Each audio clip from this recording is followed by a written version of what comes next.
ಎಲ್ಲರಿಗೂ ನಮಸ್ಕಾರ. ಬನ್ನಿ ಬುಧವಾರದ ಸಂಚಿಕೆಯಲ್ಲಿ ಭಾಗ್ಯಲಕ್ಷ್ಮಿ ಸೀರಿಯಲ್ ಏನಾಗ್ತಾ ಇದೆ ಅಂತ ನೋಡ್ಕೊಂಡು ಬರೋಣ. ಈ ಕಡೆ ಶ್ರೇಷ್ಠ ಜೋರಾಗಿ ಕಿರ್ಚಿರ್ತಾಳೆ ಅಲ್ವಾ, ಅದಕ್ಕೆ ತಾಂಡವ್ ಕೂಡ ಶ್ರೇಷ್ಠ ಏನಾಯ್ತು, ಇದು ಆಫೀಸು, ಯಾಕೆ ಈ ತರ ಕೂಗಾಡ್ತಾ ಇದೀಯ ಅಂದಾಗ, ಅಲ್ಲ ಮತ್ತೆ ನೀನೇನು ಆ ಅಡಿಗೆ ಬಗ್ಗೆ ಅಷ್ಟೊಂದು ಉಳ್ಕೊಂಡು ನಿಂತಿದ್ಯಲ್ಲ ಅಂತ ಶ್ರೇಷ್ಠ ಕೇಳ್ತಾಳೆ. ಅಯ್ಯೋ ಆ ಫುಡ್ ಆ ತರ ಅಷ್ಟು ಚೆನ್ನಾಗಿದೆ ಶ್ರೇಷ್ಠ, ಅದಕ್ಕೋಸ್ಕರ ಮಾತಾಡ್ತಾ ಇದ್ದೀನಿ, ಅದ್ರಲ್ಲಿ ಏನ್ ತಪ್ಪಿದೆ, ನೀನು ಕೂಡ ಚೆನ್ನಾಗಿ ಅಡಿಗೆ ಮಾಡು, ನಾನು ಕೂಡ ನಿನ್ ಬಗ್ಗೆ ಅಷ್ಟೇ ಚೆನ್ನಾಗಿ ಮಾತಾಡ್ತೀನಿ. ನಿಜವಾಗ್ಲು ಶ್ರೇಷ್ಠ ಆ ಫುಡ್ ಎಷ್ಟು ಚೆನ್ನಾಗಿದೆ ಗೊತ್ತಾ, ಬೇಕಿದ್ರೆ ನಿನ್ಗೆ ಪ್ರೂವ್ ಮಾಡ್ಬೇಕಂತ ಹೇಳ್ಬಿಟ್ಟು ಅಲ್ಲಿರೋ ಒಬ್ಬ ಸ್ಟಾಫ್ ನ ಕರೆದು ಭಾಗ್ಯ ಮಾಡಿರೋ ಅಡಿಗೆನ ಕೊಡ್ತಾರೆ. ಆನಂದ್ ಬನ್ನಿ ಇಲ್ಲಿ ಅಡಿಗೆನ ತಿಂದ್ಬಿಟ್ಟು ಹೇಗಿದೆ ಅಂತ ಶ್ರೇಷ್ಠಗೆ ಹೇಳಿ ಅಂತ ತಾಂಡವ್ ಹೇಳ್ತಾನೆ. ಅವರು ಕೂಡ ಊಟ ಮಾಡ್ತಾ ಇರ್ಬೇಕಾದ್ರೆ ಏನ್ ಸರ್ ಅಡಿಗೆ ಇಷ್ಟು ಚೆನ್ನಾಗಿದೆ, ನಿಜವಾಗ್ಲು ತುಂಬಾ ಚೆನ್ನಾಗಿದೆ ಅಂತ ಹೇಳ್ತಾ ಇರ್ಬೇಕಾದ್ರೆ ನೋಡಿದ ಶ್ರೇಷ್ಠ ಅವರು ಕೂಡ ಅದನ್ನೇ ಹೇಳ್ತಾ ಇದ್ದಾರೆ ಅಂತ ತಾಂಡವ್ ಹೇಳ್ತಾನೆ. ಅಲ್ಲ ಸರ್, ಎಲ್ಲ ಊಟ ಖಾಲಿ ಆದ್ಮೇಲೆ ಕೊಟ್ಟಿದ್ದೀರಾ, ಮುಂಚೆ ಕೊಟ್ಟಿದ್ರೆ ನಾನು ಕೂಡ ಚೆನ್ನಾಗಿ ತಿನ್ಕೊಳ್ತಾ ಇದ್ದೆ ತಾನೆ ಅಂದಾಗ, ಓಕೆ ನೆಕ್ಸ್ಟ್ ಟೈಮ್ ಕೊಡ್ತೀನಿ ಅಂತ ತಾಂಡವ್ ಫುಲ್ ಖುಷಿ ಆಗ್ಬಿಡ್ತಾನೆ. ನೋಡ್ದ ಶ್ರೇಷ್ಠ ಯಾರೇ ಆ ಅಡ್ಗೆನ ತಿಂದ್ರು ಕೂಡ ಅಷ್ಟೇ ಖುಷಿಯಾಗಿ ಹೇಳ್ತಾರೆ, ಯಾರು ಏನೋ ಆ ಅಡ್ಗೆ ಮಾಡೋರ್ಗೆ ತೊಂದರೆ ಕೊಟ್ಟಿದ್ದಾರೆ, ನಿಜವಾಗ್ಲೂ ಅವ್ರ ಜೀವನದಲ್ಲಿ ಖುಷಿಯಾಗಿ ಇರಬಾರ್ದು, ಅವ್ರ ಬಾಯಿಗೆ ಹುಳ ಬೀಳ್ಬೇಕು, ಅವ್ರ ಜೀವನದಲ್ಲಿ ವಿಲ ಅಂತ ಒದ್ದಾಡ್ಬೇಕು ಅಂತ ತಾಂಡವ್ ಬೈತಾ ಇರ್ತಾನೆ. ತಾಂಡವ್ ಏನು ಆಗಿದೆ ನಿನ್ಗೆ ಅಂದಾಗ, ಇನ್ನೇನು ಶ್ರೇಷ್ಠ ಪಾಪ ಎಷ್ಟು ಜನದ ಹೊಟ್ಟೆ ಮೇಲೆ ಹೊಡೆದಿದ್ದಾರೆ ಗೊತ್ತಾ, ಆ ಫುಡ್ ನ ಎಷ್ಟು ಜನ ನಂಬ್ಕೊಂಡಿದ್ರು ಅಂದಾಗ, ಅಲ್ಲ ದುಡ್ಡು ಬಿಸಾಕಿದ್ರೆ ಆ ತರದ ಫುಡ್ ಎಲ್ಲಿ ಬೇಕಿದ್ರು ಸಿಗುದೇ ತಾನೆ ಅಂತ ಶ್ರೇಷ್ಠ ಹೇಳ್ತಾಳೆ. ಸಾಕ್ ಮುಚ್ಚು ಶ್ರೇಷ್ಠ, ನೀನು ಕೂಡ ಹೋಟೆಲ್ ಇದ್ದ ಫುಡ್ ನ ಆರ್ಡರ್ ಮಾಡ್ತೀಯ, ಆದ್ರೆ ಇಷ್ಟು ಚೆನ್ನಾಗಿ ಯಾವತ್ತಾದ್ರೂ ಫುಡ್ ಬಂದಿದೆನಾ, ಸುಮ್ನೆ ದುಡ್ಡು ಕೊಟ್ಟು ಫುಡ್ ನ ಆರ್ಡರ್ ಮಾಡೋದಲ್ಲ, ಅದು ರುಚಿಯಾಗಿರ್ಬೇಕು, ನಿಜವಾಗ್ಲೂ ಈ ಊಟನ ತಿಂತಾ ಇದ್ರೆ ನನ್ಗಂತೂ ಫುಲ್ ಖುಷಿ ಆಗ್ಬಿಡುತ್ತೆ ಅಂತ ತಾಂಡವ್ ಹೇಳ್ತಾನೆ. ಆದ್ರೆ ಪಾಪ ಅವ್ರಿಗೆ ಯಾರು ಕಷ್ಟ ಕೊಡ್ತಾ ಇದ್ದಾರೋ ಏನು ಅಂತ ತಾಂಡವು ಅವನೇ ಅಂತ ಗೊತ್ತಿಲ್ದೇನೆ ಬೈಕೊಳ್ತಾ ಇರ್ತಾನೆ. ತಾಂಡವು ಇಂಡೈರೆಕ್ಟ್ ಆಗಿ ಬಗ್ಗೆ ಮಾತಾಡ್ತಾ ಇರ್ಬೇಕಾದ್ರೆ ಶ್ರೇಷ್ಠ ಕೋಪ ಮಾಡ್ಕೊಂಡು, ಅಯ್ಯೋ ತಾಂಡವ್ ನಿನ್ ಬಗ್ಗೆ ನೀನೇ ಬೈಕೊಳ್ತಾ ಇದೀಯ, ನಿನಗ್ ಮೊದ್ಲೇ ಹುಷಾರಿಲ್ಲ, ಈ ಟೈಮಲ್ಲಿ ಸತ್ತೋಗ್ಲಿ ಅಂತ ಎಲ್ಲ ಮಾತಾಡೋದು ಸರಿನಾ ಅಂತ ಇಲ್ಲಿ ಶ್ರೇಷ್ಠ ಬಾಯಿ ಬಿಟ್ಟು ಹೇಳ್ತೀನಿ ಒಳಗೆ ಬೈಕೊಳ್ತಾ ಇರ್ತಾಳೆ. ಅದೇ ಟೈಮ್ಗೆ ಇಲ್ಲಿ ಕುಸುಮ ಕೂಡ ತುಂಬಾ ಬೇಜಾರ್ ಮಾಡ್ಕೊಂಡು ದೀಪ ಹಚ್ಚುತ್ತಾ ಇರ್ತಾರೆ. ಯಾರು ಅಂತ ನೋಡಿದ್ರೆ ಕಾವೇರಿ ಫೋಟೋನ ಇಟ್ಟು ಇಲ್ಲಿ ಕುಸುಮ ಮತ್ತೆ ಮನೆಯವರೆಲ್ಲರೂ ಕೂಡ ದೀಪನ ಹಚ್ಚುತ್ತಾ ಇರ್ಬೇಕಾದ್ರೆ ಕುಸುಮ ಅಂತೂ ತುಂಬಾನೇ ಅಳೋಕ್ ಶುರು ಮಾಡ್ತಾರೆ.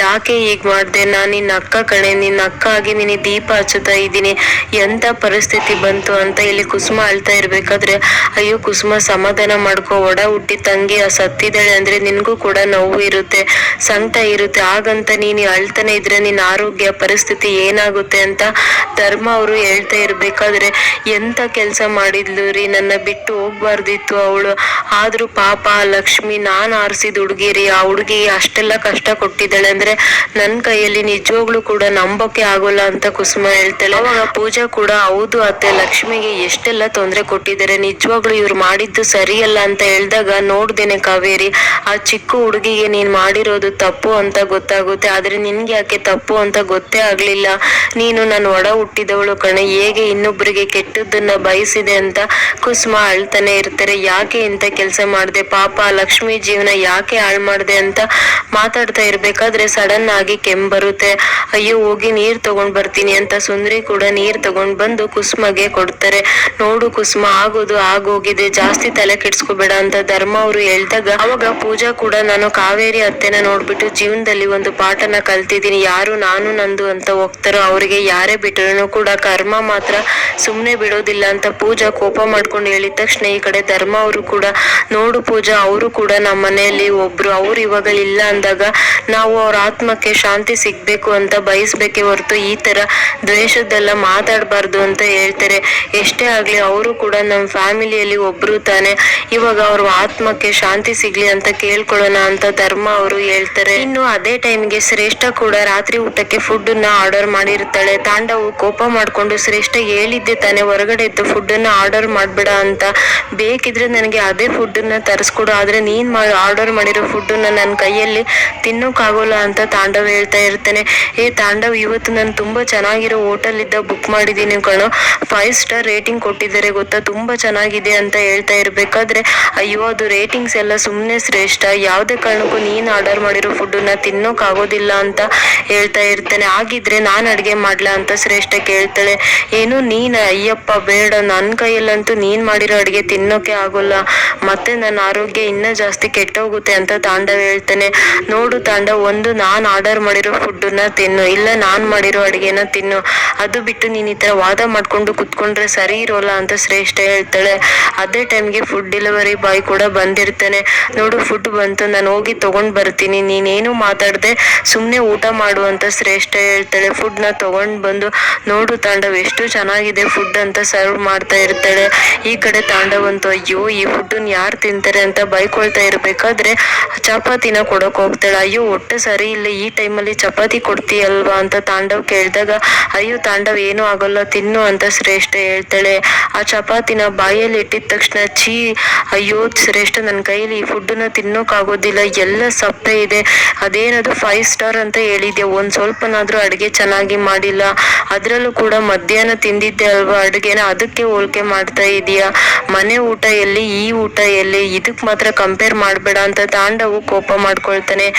ತಾಂಡವ್ ಚೆನ್ನಾಗಿದೆ ಕಣೋ 5 ಸ್ಟಾರ್ ಅಂತ ಶ್ರೇಷ್ಠ ಹೇಳಿದಾಗ ಒಂದ್ ಸ್ವಲ್ಪನೂ ಉಪ್ಪೇ ಇಲ್ಲ ಶ್ರೇಷ್ಠ ಅಂತ ತಾಂಡವ್ ಹೇಳ್ತಾನೆ. ಅಯ್ಯೋ ನಿಂಗೆ ಹೊಟ್ಟೆ ಸರಿ ಇರ್ಲಿಲ್ಲ ತಾನೆ, ಅದಕ್ಕೆ ನಾನೇ ರೆಸ್ಟೋರೆಂಟ್ ಅವ್ರಿಗೆ ಕಾಲ್ ಮಾಡಿ ಸ್ವಲ್ಪ ಸ್ಪೈಸಿ ಕಡಿಮೆ ಇರ್ಲಿ ಅಂತ ಹೇಳಿದ್ದೆ ಕಣೋ ಅಂದಾಗ ಅಯ್ಯೋ ಶ್ರೇಷ್ಠ ನನಗಿದು ತಿನ್ನೋಕ್ ಆಗೋದಿಲ್ಲ ಅಂತ ಹೇಳ್ಬಿಟ್ಟು ತಾಂಡವ್ ಕೋಪ ಮಾಡ್ಕೊಂಡು ಊಟ ಬಿಟ್ಟು ಹೋಗ್ಬಿಡ್ತಾನೆ. ಅವಾಗ ಶ್ರೇಷ್ಠ ಕೂಡ ಕೋಪ ಮಾಡ್ಕೊಂಡು ತಾಂಡವ್ ನೀನ್ ಇಷ್ಟೊತ್ತು ಅಡಿಗೆ ಹೊಗಳಿದ್ದು ಆ ಭಾಗ್ಯದು ಕಣೋ ಅಂತ ಬೈಕೊಳ್ತಾ ಇರ್ಬೇಕಾದ್ರೆ ಅಲ್ಲಿಗೆ ಅವನ್ ಫ್ರೆಂಡ್ ಕೂಡ ಬರ್ತಾನೆ. ಅದನ್ನ ನೋಡ್ಬಿಟ್ಟು ಶ್ರೇಷ್ಠ ಫುಲ್ ಶಾಕ್ ಆಗ್ತಾಳೆ. ಯಾರು ಹೇಳಿದ್ರಪ್ಪ, ನಾನು ನನ್ನ ಗಂಡನ ಜೊತೆ ತುಂಬಾ ನೆಮ್ಮದಿಯಾಗಿ ತುಂಬಾ ಖುಷಿಯಾಗಿ ಜೀವನ ಮಾಡ್ತಾ ಇದ್ದೀನಿ ಅಂತ, ಇವಾಗ ನೋಡಿದ್ರೆ ಎಷ್ಟು ನೆಮ್ಮದಿ ಇದೆ ಅಂತ ಗೊತ್ತಾಗ್ತಾ ಇದೆ ಅಂತ ಹೇಳಿದ ತಕ್ಷಣ ಶ್ರೇಷ್ಠ ಅಂತೂ ಫುಲ್ ಶಾಕ್ ಆಗ್ತಾಳೆ. ಅದೇ ಟೈಮ್ಗೆ ಈ ಕಡೆ ತಾಂಡವ್ಗೆ ತುಂಬಾನೇ ಹೊಟ್ಟೆ ನೋವು ಬರ್ತಾ ಇರುತ್ತೆ. ಅಯ್ಯೋ ಹೊಟ್ಟೆ ನೋವು ಬೇರೆ ಬರ್ತಾ ಇದೆ, ಜೊತೆಗೆ ಹಸು ಕೂಡ ಆಗ್ತಾ ಇದೆ, ಏನಪ್ಪ ಮಾಡೋದು, ಈ ಟೈಮಲ್ಲಿ ಏನಾದ್ರು ಆ ಫುಡ್ನ ತಿಂದ್ರೆ ನನ್ನ ಹೊಟ್ಟೆ ಸರಿ ಹೋಗ್ಬೋದು ಅಂತ ಹೇಳ್ಬಿಟ್ಟು ಆ ಗೌರವ್ ಯಾವ್ದೋ ಫುಡ್ನ ಆರ್ಡರ್ ಮಾಡ್ತಾ ಇದ್ದ ಅಲ್ವಾ, ಅವನ್ಗೆ ಕಾಲ್ ಮಾಡಿ ಕೇಳ್ತೀನಿ ಅಂತ ಹೇಳ್ಬಿಟ್ಟು ಕಾಲ್ ನ ಮಾಡ್ತಾನೆ. ಅವಾಗ ತಾಂಡವು ಮನ್ಸಲ್ಲೇ ಆ ಭಾಗ್ಯ ಒತ್ತೊತ್ತಿಗೆ ಸರಿಯಾಗಿ ಅಡ್ಗೆ ಮಾಡ್ತಾ ಇದ್ಲು, ಅಡ್ಗೆ ಮಾತ್ರ ತುಂಬಾ ಚೆನ್ನಾಗಿ ಮಾಡ್ತಾ ಇದ್ಲು, ಆದ್ರೆ ಇವಾಗ ನೋಡು ಊಟನೇ ಗತಿ ಇಲ್ಲ ಅಂತ ತಾಂಡವ್ ಅನ್ಕೊಳ್ತಾ ಇರ್ಬೇಕಾದ್ರೆ ಅಯ್ಯೋ ಈ ಟೈಮಲ್ಲಿ ಆ ಎಮ್ಮೆ ಬಗ್ಗೆ ನಾನ್ ಯಾಕೆ ಯೋಚನೆ ಮಾಡ್ಲಿ ಅಂತ ಕೋಪ ಮಾಡ್ಕೊಂಡು ಗೌರವ್ಗೆ ಕಾಲ್ ಮಾಡ್ತೇನೆ. ಸರ್ ಹೇಳಿ ಸರ್, ಏನು ಇಷ್ಟೊತ್ತಲ್ಲಿ ಕಾಲ್ ಮಾಡಿದ್ದೀರಾ ಅಂತ ಕೇಳಿದಾಗ ಅದೇ ನೀವು ಯಾವ ಕಡೆ ಇದ್ದೇನೋ ಮನೆ ಊಟ ತರಿಸ್ತಾ ಇದ್ರಿ ಅಲ್ವಾ, ಇವಾಗ ನನಗೆ ಆರ್ಡರ್ ಮಾಡಿ ಕೊಡೋಕ್ಕಾಗುತ್ತಾ ಅಂತ ತಾಂಡವ್ ಕೇಳ್ತೇನೆ. ಅಯ್ಯೋ ಸರ್ ಆಗೋದಿಲ್ಲ ಅಂತ ಹೇಳಿದಾಗ ಏನ್ರಿ ನೀವು ಆಗೋದಿಲ್ಲ ಅಂತ ಹೇಳ್ತಾ ಇದ್ದೀರಾ, ಒಂದು ಫುಡ್ನ ತರ್ಸ್ಕೊಡೋಕ್ ಆಗೋದಿಲ್ವಾ, ಒಬ್ರನ್ನ ಮ್ಯಾನೇಜ್ ಮಾಡೋಕ್ ಬರೋದಿಲ್ವಾ ನಿಮ್ಗೆ ಅಂತ ತಾಂಡವು ಕೋಪ ಮಾಡ್ಕೊಂಡ್ ಬಿಡ್ತಾನೆ. ಅದು ಆಗಲ್ಲ ಸರ್, ಏನೋ ಪ್ರಾಬ್ಲಮ್ ಆಗಿ ಅವರು ಇವಾಗ ಫುಡ್ನ ರೆಡಿ ಮಾಡ್ತಾ ಇಲ್ಲ ಅಂದಾಗ ಅದೆಲ್ಲ ಗೊತ್ತಿಲ್ಲ ರೀ, ನನಗೆ ಫುಡ್ನ ಆರ್ಡರ್ ಮಾಡಿ ಕೊಡಿ. ಅಲ್ಲ ನಿಮ್ಗೆ ಆಫ್ಟರ್ ಆಲ್ ಒಂದು ಒಬ್ರನ್ನ ಹ್ಯಾಂಡಲ್ ಮಾಡಕ್ ಬರ್ತಾ ಇಲ್ಲ, ಮುಂದೆ ಪ್ರಮೋಷನ್ ಬೇರೆ ಇದೆ, ಅವಾಗ ಪ್ರಮೋಷನ್ ಕೊಟ್ರೆ ಹೇಗ್ರಿ ನೀವು ಹ್ಯಾಂಡಲ್ ಮಾಡ್ತೀರಾ ಅಂತ ತಾಂಡವ್ ಹೇಳ್ತಾನೆ. ಅಲ್ಲ ಈ ಅಪ್ಪ ಏನೋ ಮಾತೆತ್ತಿದ್ರೆ ಪ್ರಮೋಷನ್ ಅಂತ ಬರ್ತಾನೆ, ಇವಾಗ ಏನ್ ಮಾಡೋದು ಅಂತ ಯೋಚನೆ ಮಾಡಿ ಸರಿ ಸರಿ ಹೇಗಾದ್ರೂ ಮಾಡಿ ಆ ಫುಡ್ನ ನಿಮ್ಗೆ ಆರ್ಡರ್ ಮಾಡಿ ಕೊಡಿಸ್ತೀನಿ, ಅವ್ರಿಗೆ ಕಾಲಿಗೆ ಬಿದ್ದಾದ್ರೂ ಸರಿ ನಾನು ಅಡಿಗೆ ಮಾಡಿಸ್ತೀನಿ ಅಂತ ಹೇಳ್ಬಿಟ್ಟು ಇಲ್ಲಿ ಗೌರವ್ ಕೂಡ ಭಾಗ್ಯಗೆ ಕಾಲ್ ಮಾಡ್ತಾನೆ. ಅವಾಗ ಕುಸುಮ ಹಾಲಲ್ಲೇ ಕುತ್ಕೊಂಡು ಹೂ ಕಟ್ತಾ ಇರ್ಬೇಕಾದ್ರೆ ಕಾಲ್ ಬರುತ್ತೆ. ಭಾಗ್ಯ ರಿಸೀವ್ ಮಾಡ್ಬೇಕು ಅಂತ ಹೋದಾಗ ಭಾಗ್ಯ ನಾನೇ ರಿಸೀವ್ ಮಾಡ್ತೀನಿ, ನೀನ್ ಕೆಲ್ಸ ಮಾಡ್ಕೊ ಅಂತ ಹೇಳ್ತಾಳೆ. ಹಲೋ ಅಂತ ಹೇಳಿದ ತಕ್ಷಣ ಮೇಡಮ್ ತುಂಬಾ ಅರ್ಜೆಂಟ್ ಇದೆ, ಫುಡ್ನ ರೆಡಿ ಮಾಡಿ ಕೊಡ್ತೀರಾ, ಪಾಪ ಅವ್ರಿಗೆ ಯಾವ ಫುಡ್ ತಿಂದ್ರು ಕೂಡ ವಾಮಿಟ್ ಆಗ್ತಾ ಇದೆ ಅಂತ ಹೇಳಿದಾಗ ಅಯ್ಯೋ ಸರ್ ಏನ್ ಮಾಡೋದು, ಫುಡ್ ಡಿಪಾರ್ಟ್ಮೆಂಟ್ ಇದ್ದ ನಮ್ಗಿನ್ನ ಪರ್ಮಿಷನ್ ಸಿಕ್ಕಿಲ್ಲ, ನಾವು ಫುಡ್ನ ರೆಡಿ ಮಾಡೋಕ್ ಆಗೋದಿಲ್ಲ ಅಂತ ಕುಸುಮ ಹೇಳ್ತಾರೆ. ಆಗಲ್ಲ ಅವ್ರಿಗೆ ತುಂಬಾನೇ ಹುಷಾರಿಲ್ಲ ಅಂತ ಹೇಳಿದಾಗ ಅವ್ರಿಗೆ ಹುಷಾರಿಲ್ಲ ಅಂತ ನಾವ್ ಹೇಗ್ರಿ ಫುಡ್ನ ರೆಡಿ ಮಾಡೋಕ್ ಆಗುತ್ತೆ, ಆ ತರ ಏನಾದ್ರು ಮಾಡಿದ್ರೆ ಫುಡ್ ಇನ್ಸ್ಪೆಕ್ಟರ್ ಬಂದು ನಮ್ಮನ್ನ ಕರ್ಕೊಂಡು ಹೋಗ್ತಾರೆ ಅಷ್ಟೇ ಅಂತ ಕುಸುಮ ಕೂಡ ರೇಗಾಡ್ತಾ ಇರ್ತಾರೆ. ಅವಾಗ ಭಾಗ್ಯ ಬರ್ತಾಳೆ. ಏನಾಯ್ತು ಅತ್ತೆ ಅಂದಾಗ ಯಾರಿಗೂ ಹುಷಾರಿಲ್ವಂತೆ, ನಾವೇ ಫುಡ್ನ ರೆಡಿ ಮಾಡಿ ಕೊಡ್ಬೇಕಂತೆ ಅಂತ ಹೇಳಿದಾಗ ಅತ್ತೆ ಕೊಡಿ ನಾನ್ ಮಾತಾಡ್ತೀನಿ ಅಂತ ಹೇಳ್ಬಿಟ್ಟು ಭಾಗ್ಯ ಮಾತಾಡ್ತಾಳೆ. ಸರಿ ಏನು ಅಂತ ಕೇಳಿದಾಗ ಅವ್ರು ಇಲ್ಲಿ ಈ ತರ ಹುಷಾರಿಲ್ಲ, ನಿಮ್ ಫುಡ್ಡೇ ಬೇಕಂತೆ, ನಿಮ್ ಫುಡ್ ತಿಂದು ತುಂಬಾ ಚೆನ್ನಾಗಿದೆ ಅಂತ ಹೇಳಿದ್ದಾರೆ, ದಯವಿಟ್ಟು ಮಾಡ್ಕೊಡಿ ಅಂದಾಗ ಸರಿ ಸರ್ ಆಯ್ತು ನಾನೇ ಮಾಡ್ಕೊಡ್ತೀನಿ, ಅವ್ರಿಗೆ ನನ್ ಫುಡ್ ತಿಂದು ಹೊಟ್ಟೆ ನೋವು ಕಡಿಮೆ ಆಗುತ್ತೆ ಅಂದ್ರೆ ನಾನೇ ಮಾಡ್ಕೊಡ್ತೀನಿ ಅಂತ ಭಾಗ್ಯ ಹೇಳ್ತಾಳೆ. ಅವಾಗ ಭಾಗ್ಯ ಕೂಡ ಕಾಲ್ ನ ಕಟ್ ಮಾಡ್ಬಿಟ್ಟು ಅಡಿಗೆ ಮಾಡೋಕೆ ಶುರು ಮಾಡ್ಕೊಂಡಿದ ತಕ್ಷಣ ಈ ಕಡೆ ಕುಸುಮಗೆ ತುಂಬಾನೇ ಭಯ ಆಗ್ತಾ ಇರುತ್ತೆ. ಭಾಗ್ಯ ನನ್ಗೆ ಯಾಕೋ ತುಂಬಾ ಭಯ ಆಗ್ತಾ ಇದೆ ಅಮ್ಮ, ನಿನ್ಗಿನ್ನ ಲೈಸೆನ್ಸ್ ಸಿಕ್ಕಿಲ್ಲ ತಾನೆ, ಇವಾಗ ನೀನ್ ಅಡಿಗೆ ಮಾಡೋದು ಬೇಡ ಅಂತ ಹೇಳಿದಾಗ ಯಾಕತ್ತೆ ಆತರ ಮಾತಾಡ್ತಾ ಇದ್ದೀರಾ? ಅಲ್ಲ ನಮ್ಮನೇಲಿ ಒಬ್ರಿಗೆ ಯಾರಿಗಾದ್ರೂ ಈಗ ಆದಾಗ ನಾವು ಸುಮ್ನೆ ಇರ್ತಾ ಇದ್ವಾ? ಇದು ಕೂಡ ಹಾಗೆ ಅಂತ ಭಾಗ್ಯ ಹೇಳ್ತಾಳೆ. ಆದ್ರೂ ಕೂಡ ಅವ್ರು ಏನಾದ್ರೂ ಸುಳ್ಳು ಹೇಳ್ತಾ ಇದ್ರೆ ನಮ್ಗೆ ತಾನೇ ತೊಂದ್ರೆ ಅಂತ ಕುಸುಮ ಹೇಳಿದಾಗ, ಇಲ್ಲ ಅತ್ತೆ ಅವ್ರು ಮಾತಾಡುವಾಗ ಸ್ವಲ್ಪ ಪ್ರಾಮಾಣಿಕತೆ ಇತ್ತು ಅಂತ ನನ್ಗೆ ಅನ್ಸ್ತು, ಅದಕ್ಕೋಸ್ಕರ ಮಾಡ್ಕೊಡ್ತಾ ಇದ್ದೀನಿ. ಅದ್ರಲ್ಲೂ ಕೂಡ ಆರೋಗ್ಯ ಸಮಸ್ಯೆ ಅಂತ ಹೇಳ್ತಾ ಇದ್ದಾರೆ, ಮಾಡ್ಕೊಟ್ರೆ ಅವ್ರಿಗೂ ಕೂಡ ಒಳ್ಳೇದಾಗುತ್ತೆ ಅಲ್ವಾ ಅಂತ ಹೇಳ್ಬಿಟ್ಟು ಭಾಗ್ಯ ಇಲ್ಲಿ ಅಡ್ಗೆ ಮಾಡ್ತಾ ಇರ್ತಾರೆ. ಆದ್ರೂ ಕೂಡ ಕುಸುಮಗೆ ಸಮಾಧಾನನೇ ಆಗ್ತಾ ಇರಲ್ಲ. ಇನ್ನು ಈ ಕಡೆ ಪೂಜಾ ಸುಂದರಿ ಇಬ್ರು ಕೂಡ ಮಾತಾಡ್ತಾ ಇರ್ತಾರೆ. ಅವಾಗ ಸುಂದರಿ ಕೂಡ, ಅಲ್ಲ ನೀನು ಕಾಲೇಜ್ ಡೇಸ್ ಇದ್ದೇನೂ ಕೂಡ ಅವನಿಗೆ ತೊಂದರೆ ಕೊಡ್ತಾ ಇದೀಯ ಅಲ್ವಾ ಅಂದಾಗ, ನಾನ್ ಅಷ್ಟೇ ಅಲ್ಲ ಅವನು ಕೂಡ ನನ್ಗೆ ಅಷ್ಟೇ ಟಾರ್ಚರ್ ಕೊಟ್ಟಿದ್ದಾನೆ ಅಂತ ಪೂಜಾ ಹೇಳ್ತಾಳೆ. ಅಲ್ಲ ಇವಾಗ ನೀನ್ ಅವನಿಗೆ ಮೆಂಟಲಿ ಫಿಸಿಕಲಿ ಎರಡೂ ಕೂಡ ಟಾರ್ಚರ್ ಮಾಡಿದ್ಯಾ, ಅವನ್ಗೆ ಕೈಗೆ ನೋವಾಗುವ ಹಾಗೆ ಮಾಡ್ ಬಂದಿದ್ಯಾ, ಅವನ್ ನಿನ್ನ ಸುಮ್ನೆ ಬಿಡ್ತಾನ ಅಂತ ಸುಂದರಿ ಕೇಳಿದಾಗ ಸಡನ್ ಆಗಿ ಕಿಶನ್ ಕಡೆಯಿಂದ ಪೂಜಾಗೆ ಮೆಸೇಜ್ ಬರುತ್ತೆ. ಅದನ್ನ ನೋಡ್ಬಿಟ್ಟು ಪೂಜಾ ಜೋರಾಗಿ ನಗ್ತಾ ಇರ್ತಾಳೆ. ಏನಾಯ್ತು ಪೂಜಾ ದೇವಿ ಅಂತ ಸುಂದರಿ ಕೇಳಿದಾಗ, ಆ ಕಿಶನ್ಗೆ 100 ವರ್ಷ ಆಯಸ್ ಅನ್ಸುತ್ತೆ ನೋಡು, ಅವನೇ ಮೆಸೇಜ್ ಮಾಡಿದಾನೆ, ನಾನ್ ಮಾತ್ರ ನಿನ್ನ ಸುಮ್ನೆ ಬಿಡೋದಿಲ್ಲ, ಯಾರು ಏನೇ ಕೊಟ್ರು ಅದನ್ನ ನಾನು ವಾಪಸ್ ಕೊಟ್ಟೆ ಕೊಡ್ತೀನಿ ಅಂತ ಮೆಸೇಜ್ ಮಾಡಿದ್ದಾನೆ ಅಂತ ಹೇಳಿ ಪೂಜಾ ಸುಂದರಿ ಹತ್ರ ನಗ್ತಾ ಇರ್ಬೇಕಾದ್ರೆ, ಅಲ್ಲಿ ಅವ್ನ್ ಏನಾದ್ರು ಮಾಡ್ತೀನಿ ಅಂತ ಹೇಳಿದ್ದೇನೆ, ನೀನ್ ನೋಡಿದ್ರೆ ಈ ತರ ನಗ್ತಾ ಇದೆಯಲ್ಲ ಅಂತ ಸುಂದರಿ ಕೇಳಿದಾಗ, ಅಯ್ಯೋ ಈ ತರ ಬೆದರಿಕೆ ಎಲ್ಲ ನಾನು ಎಷ್ಟ್ ನೋಡಿಲ್ಲ ಅಂತ ಪೂಜಾ ಹೇಳ್ತಾಳೆ. ಅದೇ ಟೈಮಿಗೆ ತಾಂಡವ್ ಕೂಡ ಮತ್ತೆ ಗೌರವ್ಗೆ ಕಾಲ್ ಮಾಡ್ತಾನೆ. ಈ ಗೌರವ್ ಏನಾಯ್ತು ರೀ, ಫುಡ್ ಸಿಕ್ತಾ ಅಂತ ಕೇಳಿದಾಗ, ಹೌದು ಸರ್ ಇವಾಗ ಅವ್ರ ಮನೆ ಹತ್ರನೇ ಇದೀನಿ, ಫುಡ್ ನ ತಗೊಂಡು ಆದಷ್ಟು ಬೇಗ ಬರ್ತೀನಿ ಅಂತ ಹೇಳ್ತಾನೆ. Thank you so much Gaurav, ಆ ಲೇಡಿನ ನೀನು ಕನ್ವಿನ್ಸ್ ಮಾಡಿ ನನ್ಗೋಸ್ಕರ ಫುಡ್ ನ ರೆಡಿ ಮಾಡ್ಸಿದ್ಯಾ, ಥ್ಯಾಂಕ್ಸ್ ಅಂತ ಹೇಳಿದಾಗ, ಅಯ್ಯೋ ಸರ್ ಥ್ಯಾಂಕ್ಸ್ ಎಲ್ಲ ಯಾಕೆ, ನೀವು ರೆಸ್ಟ್ ಮಾಡಿ, ನಾನು ಆದಷ್ಟು ಬೇಗ ಬರ್ತೀನಿ ಅಂತ ಹೇಳ್ಬಿಟ್ಟು ಇಲ್ಲಿ ಭಾಗ್ಯ ಮನೆಗೆ ಬರ್ತಾನೆ. ಮೇಡಮ್ ಅಂತ ಇಲ್ಲಿ ಕರೆದಿದ ತಕ್ಷಣ, ಸರ್ ಬನ್ನಿ ಸರ್ ಒಳಗಡೆ ಅಂತ ಭಾಗ್ಯ ಕರೀತಾಳೆ.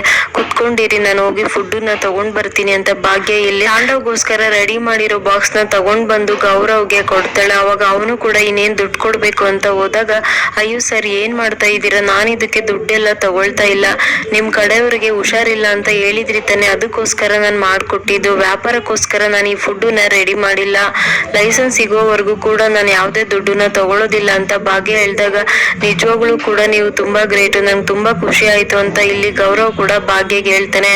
ಗೌರವ್ ಅಲ್ಲಿದ್ದ ಹೋದ್ಮೇಲೆ ಇಲ್ಲಿ ಭಾಗ್ಯ ಯೋಚನೆ ಮಾಡ್ತಾ ಇರ್ತಾಳೆ.